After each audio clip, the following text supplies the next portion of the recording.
up, everyone? My name is Zinad and I'm a legal intern at Lexis& Company, and I'm also a student of the Maharashtra National Law University, Mumbai. In today's video, we're going to be talking a bit about third-party funding in India. So let's get started. Now, third-party funding, also known as legal financing or litigation financing or legal funding or litigation funding, has many names, is the non-recourse funding of litigation costs of a party by a funder in exchange for a share in the monetary reward of the litigation, if successful, that is.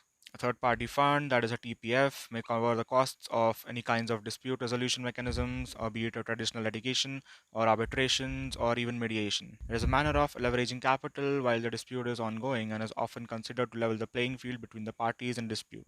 The key participators in litigation funding are usually claimants, funders, and possibly funding brokers as well. Funding is usually sought to cover legal fees, the expert fees, or arbitrators' fees, arbitral institution fees, or the costs associated for enforcement proceedings or even appeals. While most recipients of the TPF are claimants, in some jurisdictions, law firms from time to time may also be the users of dispute finance. While still relatively rare, TPF for respondents is also evolving and becoming a more available area in the event that there arises sort of a counterclaim or something else. However, the funding of respondents leads to challenges with respect to how to reimburse the funders in the event of a successful defense.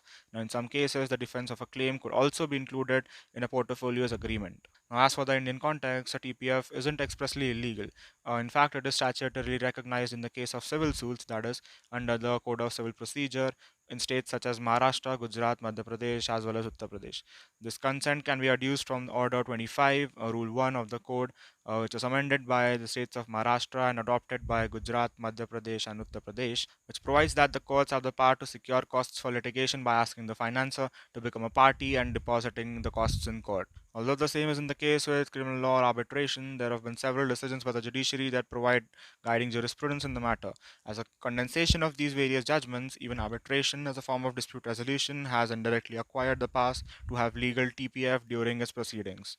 This itself shows that the country duly recognizes the need and importance of TPF and also does not seek to bar TPF from entering into the commercial market at all. As long as the contract of funding is not contrary to the public policy or in any way illegal, India is already starting on a very progressive footing. But as there is no express legislation in this regard, I think it is time that India officially regulates TPF by following various examples set by leading jurisdictions in litigation arbitration by countries like Australia, the UK, Germany, as well as Singapore, and bring TPF under the ambit of supervision of the government. This would not only initiate a huge campaign towards the sound establishment as well as progress of providing civil and criminal legal aid in the country, but also facilitate the advancement in India's consensus to international arbitration and act as a stepping stone to achieve the South Asian arbitration hub status for the country.